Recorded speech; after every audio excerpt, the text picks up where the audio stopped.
Hello there, welcome back to the Waifus. I'm Sefhi, your favorite gambling addict with the boys live, and I wanted to make the first impressions on Annie's while we are pushing hard campaign. So I tested her as usual. First impressions, don't take this as a final review because it's not. We'll make a video in a couple of days for everything, for the full build.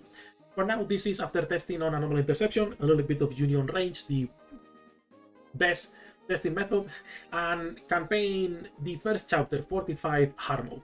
I haven't done 46 yet, but we did 45 with Annie's as our V1. Now, TLDR, if you don't want to know the whole video, this is the best V1 in the game by far. Like, by far the best V1. Okay, she is better than anything we've gotten so far in terms of V1, including the Moran Treasure. Now, this doesn't mean Moran is useless, this doesn't mean Siren is useless. Siren has the focus fire, Moran has still the damage reduction plus her own heal, the town to keep her alive. Both are still fantastic ones, but Annie's is making every single run faster while also having really good personal damage. We can talk a little bit about damage, and then we'll talk about how I have her build so far. By the way, fucking awful pulls. 260 pulls, more or less, give or take, and I got the one copy. I had to ticket 3 of them. Do not ticket, guys. Use your 3 singles until the last day, and then ticket if you get unlucky. That's it. Let's jump into this comparison of numbers, and then we go into how I have her build so far. We're gonna start with Kraken, which, by the way, she's making my runs faster, even compared with Little Mermaid. So faster runs running her, but the best team actually was running both of them together. It's like 6 seconds that you are saving, but again, every week for the full clear adds up, clearing a little bit better, no? So Little Mermaid is not the best V1 for Kraken. This is a pretty well invested Little Mermaid, by the way. Like, this is not a weak Siren by any means, I will say. I like her, pretty good lines, she's maxed out, MLB only, I usually don't pull for 2s, right? And she's still doing better. Even her damage, 1.3 on Little Mermaid, and we're doing 930 on Annie's.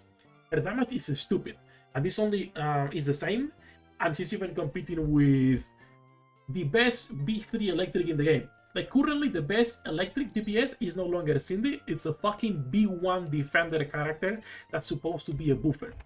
More on that in a second. Then we're doing a little bit of Harvester.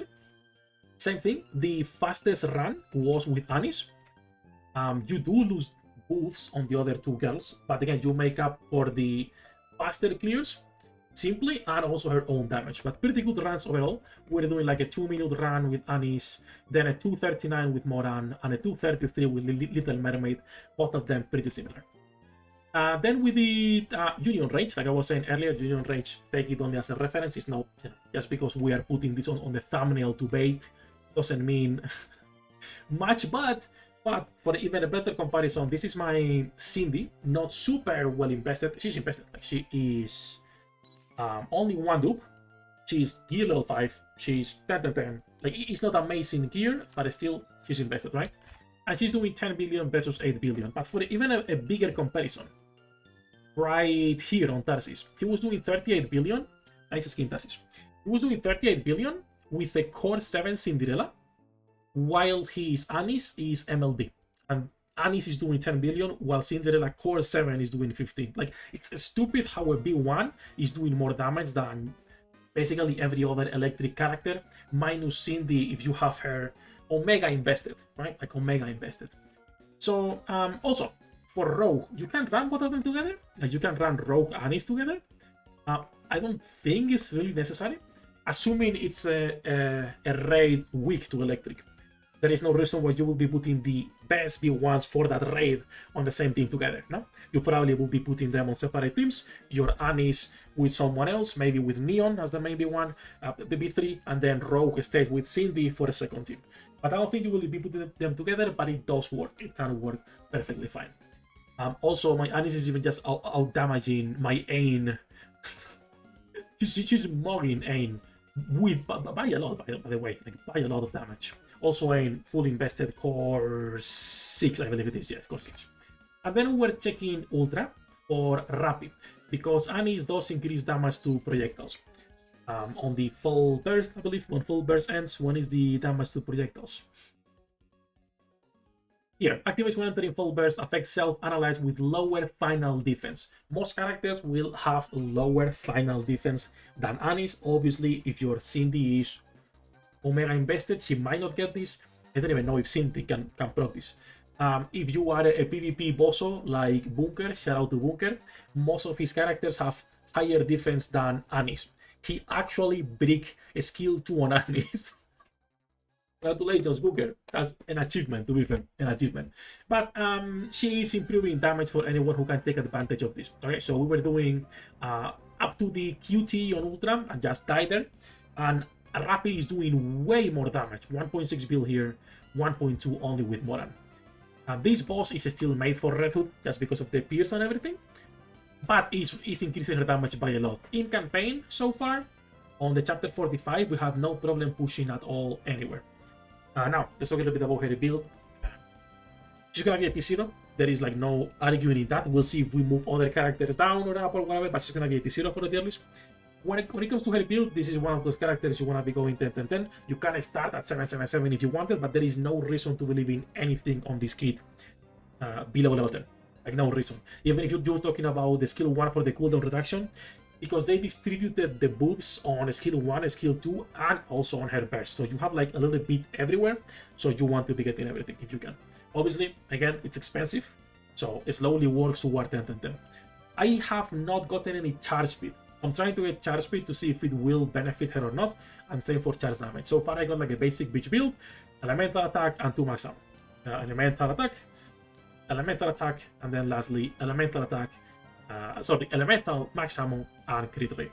This black line is gonna destroy me when I'm trying to reroll. Shortly, while we're recording the video. Low. Fucking defense. Alright. Nice defense. Nice defense. And when it comes to the cube, just go for resilience. At least for now. If you get enough max ammo, you could be going for the Bastion. I don't think there's anything else you want to be running on her. The new cube. There is a new cube. It increases cover's HP. I don't know who thought that was like a good cube to be including. Like, I don't know on what universe that was gonna be a good cube. And let me see if I can see the bonification on the shop maybe for the batteries. There is 2 things that make no fucking sense in here. I don't have it. Unlucky. Well, it should be cover HP, which is, I don't think there is a single situation where it makes sense to be using that cube. Not a single one. And then the other thing that's pretty funny is this pay to win event. If you guys remember, this spending event where the more you spend, you get more rewards. This Pilgrim Selector, you can only pick the Pilgrim Selector or 20 rocks. So 20 rocks have the same value as 1 Pilgrim. $150 and you get 20 rocks. Pretty good. That's it. Enough jumping. That's basically the first impressions for our girl. Okay, she's broken. Pull for her if you can. If you have tickets, just ticket her. 1% banners are harsh. We'll make the full build in a couple days to see what the stats are actually going to be good for her. But enough jumping, enough ranting. We're live every single day. When this video goes up, we should be live as well pushing chapter 46. So feel free to drop by. And as usual, good luck with your pool win rates. And I'll see you in the next one. Also,